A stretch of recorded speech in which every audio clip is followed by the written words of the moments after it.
हरि ओम।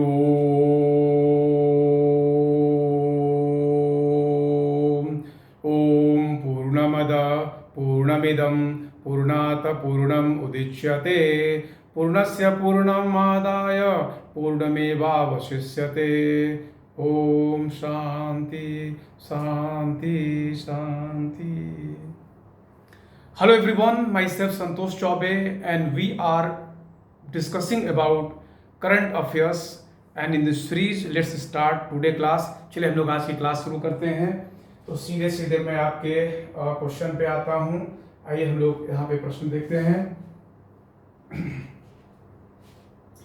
आज की current affairs की जो आपके पहला प्रश्न है इस सीरीज में,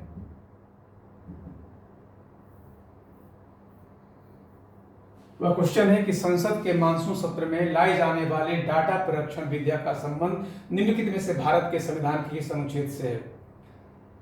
The Data Protection Act, which has to be brought by the Indian Parliament in the monsoon session, to which article it relates to?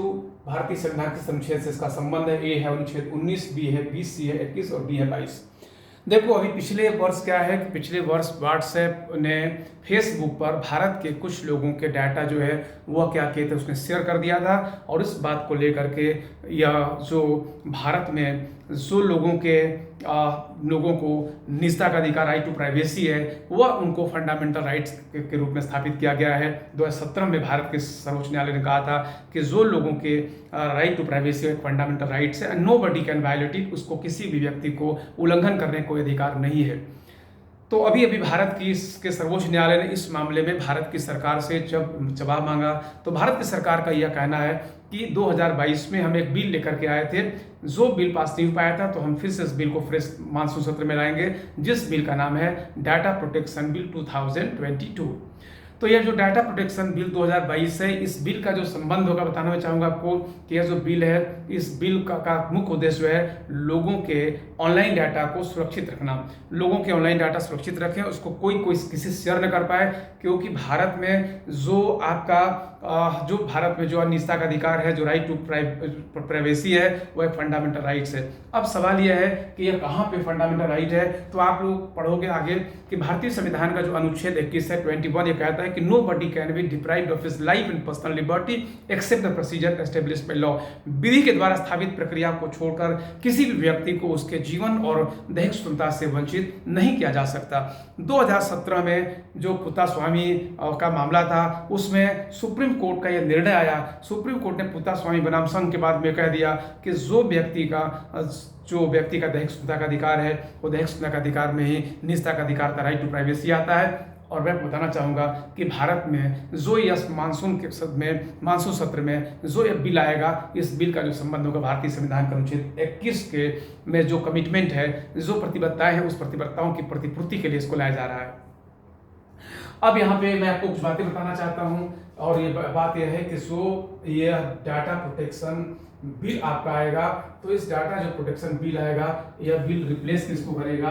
तो यहाँ पे आप पहला मैं आपको बता दूँ, सबसे पहले यह हो गया आने वाला है data protection bill. Data protection bill, तो यह डाटा प्रोटेक्शन बिल आएगा 2022 लाया जाएगा। और इसका यह जो रिप्लेस किसको करेगा? तो यह रिप्लेस करेगा प्रतिस्थापित करेगा किसको? तो यह प्रतिस्थापित करेगा एक रूल को जिस रूल का नाम है इंफॉर्मेशन टेक्नोलॉजी रूल 2011। यह इंफॉर्मेशन टेक्नोलॉजी रूल 2011 को यह रिप्लेस कर देगा। और इसका पर्पस या उद्देश्य क्या है? तो मैं आपको बता दूं, इसका जो मुख्य उद्देश्य है, वह उद्देश्य है to protect data of people. जो लोगों के पर्सनल डाटा है, उस डाटा को सुरक्षित करना जो है इसका मुख्य उद्देश्य होगा। ठीक है, तो यह निश्चित रूप से चूंकि यह सरकार के द्वारा लाए जाने वाला बिल है, सरकारी बिल है, और चूंकि बीजेपी की यहाँ पर मेजोरिटी है दोनों ही सदनों में, तो निश्चित रूप से इस बिल को पास कर लिया जाएगा, ऐसी उम्मीद की जा सकती है। तो ये आपका आ गया पहला कि संसद के मानसून सत्र में लाए जाने वाले डाटा संरक्षण विधेयक का संबंध निम्नलिखित में भारत के संविधान किस अनुच्छेद से है? तो आंसर जाएगा यहाँ पर अनुच्छेद नंबर 21। और यह किस कमिटमेंट को पूरा करेगा? तो यह कमिटमेंट को पूरा करेगा right to privacy as a fundamental right. चलिए हम लोग आते हैं अब नेक्स्ट क्वेश्चन के ऊपर। अगला क्वेश्चन है कि वर्ष 2010 से 2022 के बीच भारत में बाघों की संख्या में क्या परिवर्तन है? ए लगातार वृद्धि, बी लगातार कमी, सी पहले वृद्धि फिर कमी, और डी पहले कमी फिर वृद्धि। आप अपने आंसर कमेंट बॉक्स में टाइप करो, तब तक मैं इसके बारे में बता देता हूं। देखो, मैंने अभी पिछली क्लास जो ली थी उसमें मैंने बाघों के बारे में बताया था कि 1 अप्रैल 2023 रहा भारत में, उस दिन भारत में जो है 9 स्थानों पर जो टाइगर प्रोजेक्ट स्टार्ट किए गए थे उसका जो है वह उसका जो है उसके 50 साल जो है भारत के सरकार के द्वारा इसको बनाया गया। तो कुल मिलाकर के भारत में इस समय 54 जो है टाइगर रिजर्व हैं, और उसी टाइगर रिजर्व का जो मुख्य उद्देश्य वह है कि भारत में टाइगरों को सुरक्षित करना। 1964 के हम लोग रेड बुक लिस्ट की बात करें तो रेड बुक के माध्यम से बाघों को जो है परिसंकट में प्राणी मान लिया गया है। हालांकि बताना चाहूंगा कि अभी भी 70% बाघ जो है वह भारत में रहते हैं। अब यहाँ पे आपका सवाल आ गया कि भारत में जो बाघों की संख्या उसमें क्या परिवर्तन आ रहा है। तो अभी भारत की सरकार के द्वारा अभी एक डाटा जारी किया गया है, और इस डाटा जो है बड़ा ही सुहावना डाटा है, बड़ा ही मन को आपको मन को खुश करने वाला डाटा है। और इस डाटा बताया गया कि अगर हम लोग बात करें 2006 में भारत में जो बाघों की संख्या थी वो थी 1411, वो संख्या थी 1411। 2000 जब 10 आया तो संख्या बढ़कर हो गई 1706। 2014 में संख्या हो गई आपकी 2226। 2018 में संख्या हो गई 2967, और 2022 में संख्या पहुंच गई है 3167। एक बार फिर से बता दूं कि 2006 में संख्या 1411, 2010 में संख्या 1706, 2014 में संख्या 2226, 2018 में 2967, और 2022 में संख्या 3167 है। मतलब मिला जुला करके यह है कि बाघों की जो संख्या है उसमें लगातार वृद्धि हो रही है। तो यहाँ पर वर्ष 2010 से 2022 के बीच भारत में बाघों की संख्या में क्या परिवर्तन आया है? तो आंसर यहाँ पर आपका हो जाएगा ए। आंसर हो जाएगा आपका यहाँ पर ए, कि यह लगातार जो है इसमें लगातार वृद्धि हो रही है, इसमें लगातार वृद्धि हो रही है, लगातार वृद्धि हो रही है। अगर हम लोग बात करें 2006 से जो भारत की सरकार ने आंकड़ा जारी किया, तो 2006 से लेकर के अगर हम लोग 2022 के बीच में बात करें तो 2006 में भारत में जो बाघों की संख्या थी वो संख्या थी 1411, और 2022 में यह संख्या जो है वो 3167 हो गई है, 3167 हो गई है। और बीच के वर्षों में लगातार बाघों की संख्या में वृद्धि होती रही है। तो वर्ष 2011-10 से लेकर 2022 के बीच भारत में बाघों की संख्या में क्या परिवर्तन आया है? तो आंसर जाएगा ए, इसमें लगातार वृद्धि हो रही है। चलिए हम लोग अब आते हैं नेक्स्ट क्वेश्चन के ऊपर। अगला क्वेश्चन है कि निम्नलिखित में से किस पार्टी से राष्ट्रीय पार्टी का दर्जा अभी चुनाव आयोग ने ले लिया है?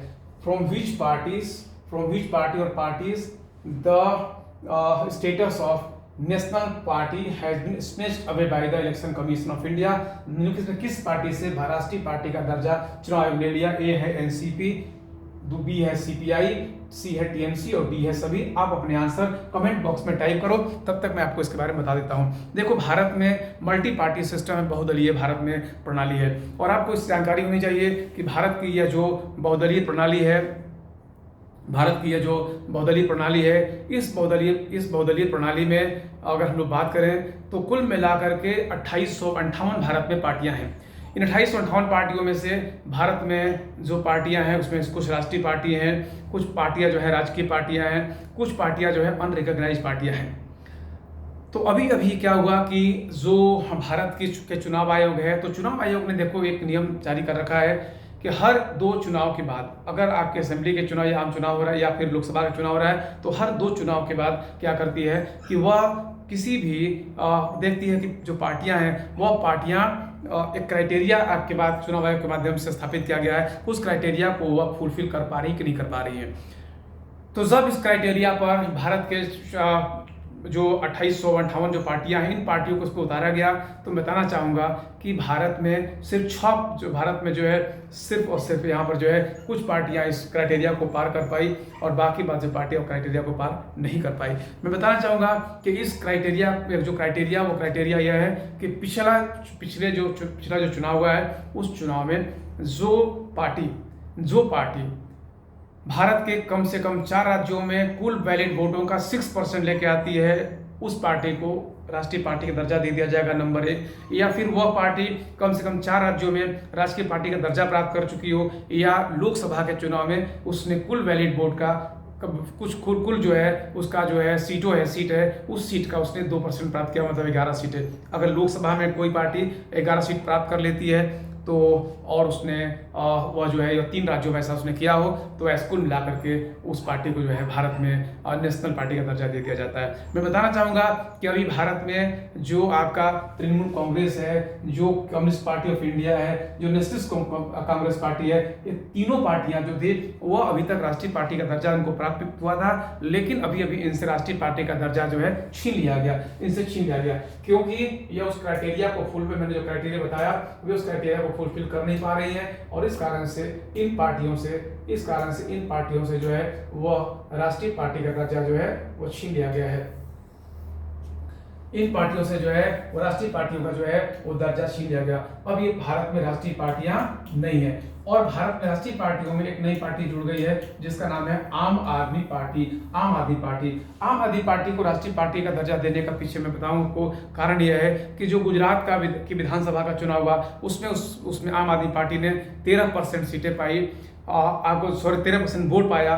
पंजाब में इनके वोट का जो प्रतिशत था वो 42% था, दिल्ली में 54% और गोवा में इन्होंने 6.7% वोट पाया। तो चूंकि 4 राज्यों में इनके द्वारा जो वोट पाए गए वो 6% से अधिक हैं, इस कारण से आपको आम आदमी पार्टी को भारत में राष्ट्रीय पार्टी का दर्जा दे दिया गया है।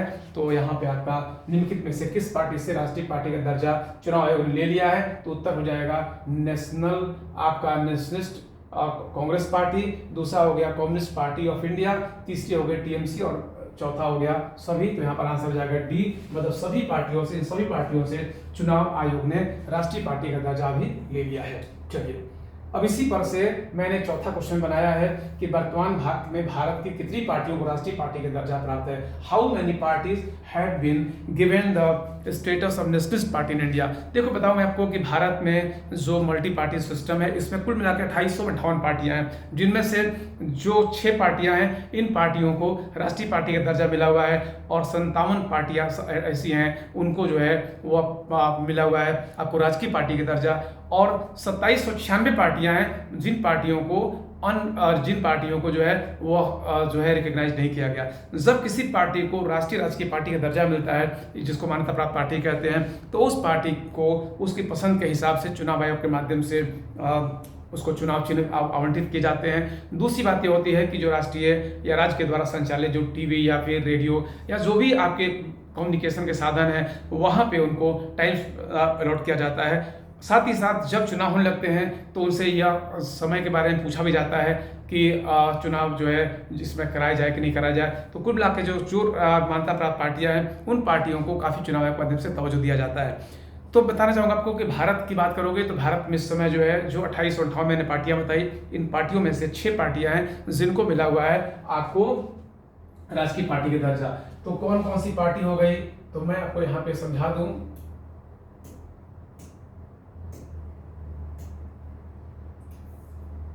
मैं आपको यहाँ पे समझा दूं कि इसमें जो पार्टी सबसे पहले आ रही है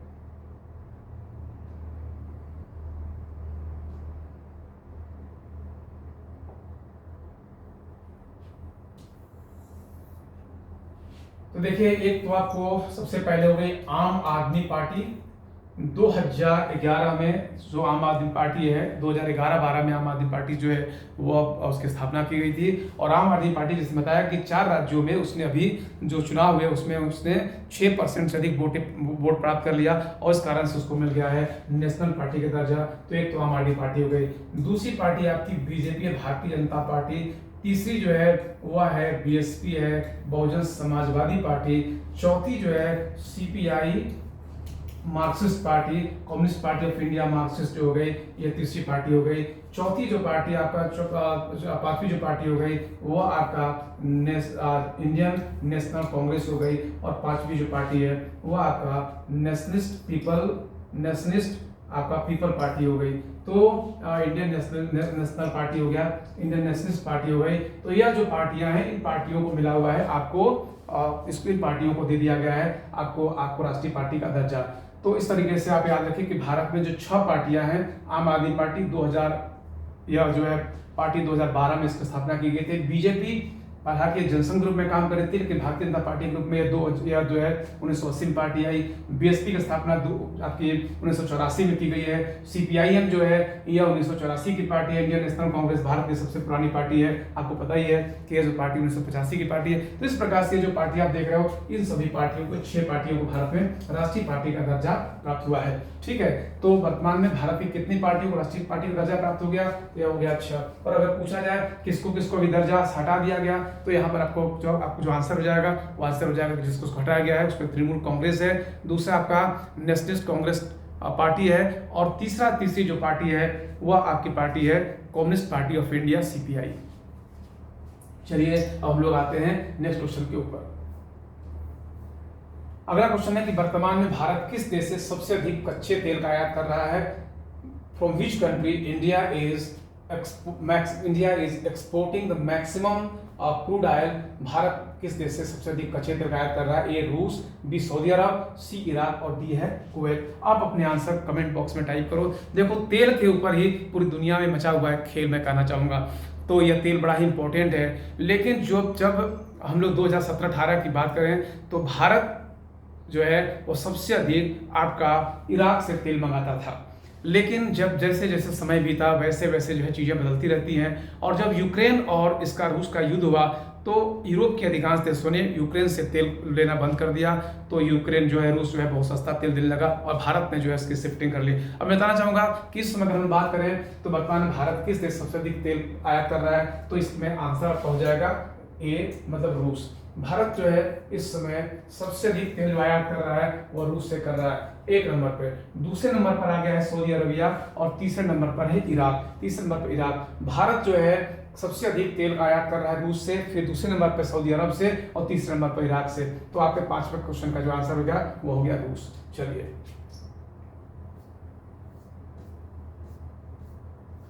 अगला, निम्नलिखित में से कौन सा देश तेल का तीसरा सबसे बड़ा आयातक है? Which country is the third largest importer of crude oil? निम्नलिखित में कौन सा देश तेल का तीसरा सबसे बड़ा आयातक है? ए चीन, बी अमेरिका, सी भारत और डी जापान।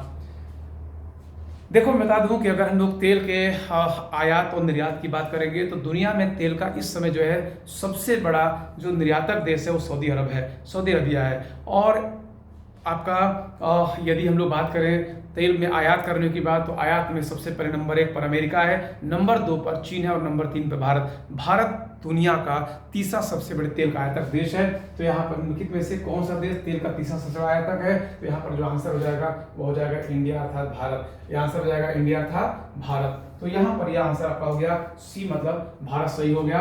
और यदि बात किया जाए कि नंबर 1 पे कौन है, तो नंबर 1 पर है अमेरिका, नंबर 2 पर है चीन और नंबर 3 पर आपका है भारत, इंडिया अर्थात भारत। और यदि हम लोग बात करें कि तेल के निर्यात की अगर पूछा जाए कि तेल का सबसे अधिक निर्यात इसमें कौन कर रहा है, तो 1 नंबर पर आपको सऊदी अरब है और इसके बाद जो है दूसरे नंबर पे सऊदी अरब, दूसरे नंबर पर जो है रूस है, इसके बाद जो है इराक है। इस तरीके से आपके दुनिया के देश हैं। ठीक है, तो निम्नलिखित में से कौन सा देश तेल का सबसे बड़ा आयातक है? तो यहाँ पर हो जाएगा भारत। 7वां नंबर क्वेश्चन हो गया कि निम्नलिखित दवा जो प्रतिबंधित दवा ड्रोस्टेनोलोन मेटाबोलाइट के सेवन का दोषी पाए जाने पर नाडा ने किसे प्रतिबंधित कर दिया? ए संजीता चानू, बी मीराबाई चानू, सी आमिर खान और डी में से कोई भी नहीं। देखिए अभी मैं बताना चाहूँगा कि भारत में एक संस्था है जिसका नाम है नाडा, नेशनल एंटी डोपिंग एजेंसी। वह क्या करती है, उसने कुछ दवाइयों की लिस्ट बना रखे हैं जो अंतर्राष्ट्रीय मानक के हिसाब से है, और उन दवाओं का सेवन यदि कोई भी खिलाड़ी अपने स्ट्रेंथ को बढ़ाने के लिए किसी पर्पज़ के लिए करता है, केवल मेडिकल पर्पज़ को छोड़ करके, तो ऐसी स्थिति में क्या होता है कि ऐसी स्थिति में वह जो व्यक्ति है वह व्यक्ति इसका दोषी पाए जाने पर उसको प्रतिबंधित कर दिया जाता है। क्योंकि खेल देखो क्या होता है, खेल मतलब वो आपके शारीरिक शक्ति का खेल है, और जाहिर सी बात है कि अगर कोई व्यक्ति उसमें यदि वो किसी प्रकार का कोई भी दवाओं का सेवन कर रहा है, जो प्रतिबंधित दवाएं हैं जो लॉन्ग इफेक्ट में क्या करती है, खिलाड़ियों का शरीर पर असर डालती है, और दूसरी सबसे बड़ी बात है कि जो प्रतिस्पर्धा है वो स्वस्थ नहीं रह पाती, और इस कारण से कुछ दवाएं जो है प्रतिबंधित की गई हैं। तो मैं आपको बताना चाहूँगा कि जो आपकी जो आपकी जो एक जो दवा है जिसका नाम है डिस्टेलॉन मेटाबोलाइट, तो डिस्टेलॉन जो मेटाबोलाइट है 2014 में डिस्टेलॉन मेटाबोलाइट को जो 2000 सॉरी जो डिस्टेलॉन मेटाबोलाइट है इसको प्रतिबंधित दवाओं की लिस्ट में नाडा ने रखा हुआ है। पिछले साल जो आपकी संजीता चानू हैं, जो आपकी वहाँ से मणिपुर की खिलाड़ी हैं, उनका जब डोपिंग हुआ तो उनके डोपिंग में अभी हाल में जब उसका रिजल्ट आया है तो पता चला कि वो उसका प्रतिबंधित दवाओं के सेवन के दोषी हैं और इसके लिए उनको नाडा ने 4 वर्षों के लिए प्रतिबंधित कर दिया। हालांकि उनके पास जो नाडा की डिसिप्लिनरी कमेटी थी उसके द्वारा निर्णय लिया गया है, आगे अभी नाडा के पास वो एक बार जो उसका फुल बेंच है उसमें वहाँ पर वो अपना 21 दिन के अंदर यदि वो अपना अपील कर देती हैं तो उस पर सुनवाई की जाएगी। हालांकि उनकी इच्छा पर निर्भर करेगा अपील करेंगी कि नहीं करेंगी। मैं बताना चाहूँगा कि हालांकि उनका जो संजीता चानू उनका कहना है कि मैंने जानबूझकर कोई दवाओं का इस प्रकार सेवन नहीं किया, हो सकता है कि मेरे डाइट में इस प्रकार की चीज़ें आ गई हों, लेकिन मैं बताना चाहूँगा कि पूरी तरीके से जो डिसिप्लिनरी कमेटी नाडा की उसका यह कहना है कि हम लोगों ने पूरी बातों को जान पड़ताल किया और इन्होंने इंटेंशनली जानबूझ करके अपनी शक्ति को बढ़ाने के लिए इस दवा का प्रयोग किया है। तो यहाँ पे आपका जो प्रश्न है कि प्रतिबंधित दवा जो आपका जो डिस्टेलॉन मेटाबोलाइट है इसका सेवन का दोषी पाए जाने पर नाडा ने किसी प्रतिबंधित कर दिया, तो आंसर हो जाएगा संजीता चानू। आंसर हो जाएगा संजीता चानू। मैं बताना चाहूंगा कि संजीता चानू ने भारत में के लिए 2 बार संजीता चानू ने इन्होंने कॉमनवेल्थ गेम में भारत के लिए 2 गोल्ड इन्होंने जीता था। साथ ही साथ नेशनल जो आपका गेम है उसमें भी उनको सिल्वर मेडल मिला है। जो उनको मेडल मिले हुए हैं उन्हें सभी मेडल जो उनको सुविधाएं दी गई सारी सुविधाएं उनको जो है वह उसको लौटाना पड़ेगा। अगर वो अपील करती हैं और अपील में भी वो हार जाती हैं तो इस प्रकार से उनसे सारे तमगे और सारी जो है उपाधियां हैं उनसे छीन ली जाएंगी और वो आगे 4 वर्षों तक खेल नहीं पाएंगी। हालांकि इसके पहले भी एक बार उनके ऊपर इस प्रकार की चीज़ें आई थी लेकिन वो वहाँ तक निकल गई थी, लेकिन अब यहाँ पर शायद इनको बचना में मुश्किल लग रहा है। ठीक है, तो यहाँ पर आपका ये खत्म हो गया। अब हम लोग यहाँ पे लास्ट क्वेश्चन की बात करते हैं कि निम्नलिखित में से एप्पल कंपनी का भारत में पहला आउटलेट कहाँ खोला जा रहा है? ए मुंबई, बी चेन्नई, सी दिल्ली, डी अर्थात सी। देखिए दुनिया के अगर हम टेक्नोलॉजी की बात करेंगे तो दुनिया की सबसे बड़ी टेक्नोलॉजी कंपनी जो है वह एप्पल है।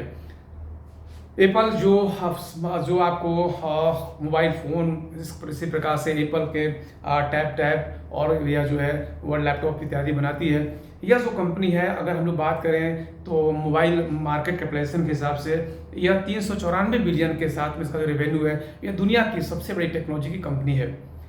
इस कंपनी के अगर मैं बताना चाहूँगा तो 522 इसके स्टोर हैं और ये 522 जो स्टोर हैं ये दुनिया के 26 देशों में फैले हुए हैं। लेकिन अफसोस की बात है मैं आपको कि भारत में इसका अभी तक कोई स्टोर नहीं था। तो अभी यहाँ पर यह जो एप्पल कंपनी है जिसको स्टीव जॉब ने 1976 में कंपनी शुरू किया था, लेकिन स्टीव जॉब की मृत्यु के बाद जो टिम कुक हैं वो उसके चेयरमैन हो गए हैं। तो टिम कुक साहब भारत में आने वाले हैं और आए और उन्होंने यहाँ पर 2 भारत में इन्होंने कहा कि ये 2 स्टोर यहाँ पर खोले जाएंगे, एक स्टोर मुंबई में और दूसरा स्टोर जो है दिल्ली में खोला जा रहा है। मैं आपको बता दूं कि जो आपका एप्पल कंपनी है इसका सबसे ज़्यादा स्टोर जो है सबसे अधिक स्टोर जो है अमेरिका में है, 272 स्टोर है। दूसरे नंबर पर चीन है जहाँ पर 44 स्टोर है। भारत में भी इसके 2 स्टोर हो जाएंगे और भारत सही अगर बात करें हम लोग तो 26 देशों में इसके कुल मिलाकर 522 स्टोर हो जाएंगे। तो निम्नलिखित में से एप्पल कंपनी का भारत में पहला आउटलेट कहाँ खोला जा रहा है? तो यहाँ पर आंसर हो जाएगा मुंबई और दिल्ली, ए तथा सी। मतलब आंसर नंबर यहाँ पर आपका जो डी विकल्प है वो सही हो गया। जो डी विकल्प है वो सही हो गया। तो डी विकल्प यहाँ पर सही हो गया कि निम्नलिखित में से एप्पल कंपनी का भारत में पहला आउटलेट आपका मुंबई और आपके दिल्ली में खोला जा रहा है। मुंबई में खुल चुका है और दिल्ली में खुलने वाला है। तो इस तरीके से आपका यहाँ पर ये सेशन जो है आपका खत्म हो रहा है। मैं आज चूँकि मैं आपको बताना चाहूँगा कि देखिए करंट अफेयर्स में क्वेश्चंस जो है वो बनाने पड़ते हैं, छांटने पड़ते हैं। और अभी मैंने बताया था कि मैं कुछ कहीं काम से स्टक हो गया था, तो आज जो है मैंने इतना क्वेश्चन का करा दिया। कल से हम लोग फिर बहुत अच्छे तरीके से इस पे आएंगे। एक बार अपने नेत्रों को बंद करके ईश्वर को ध्यान कर लेते हैं। हरि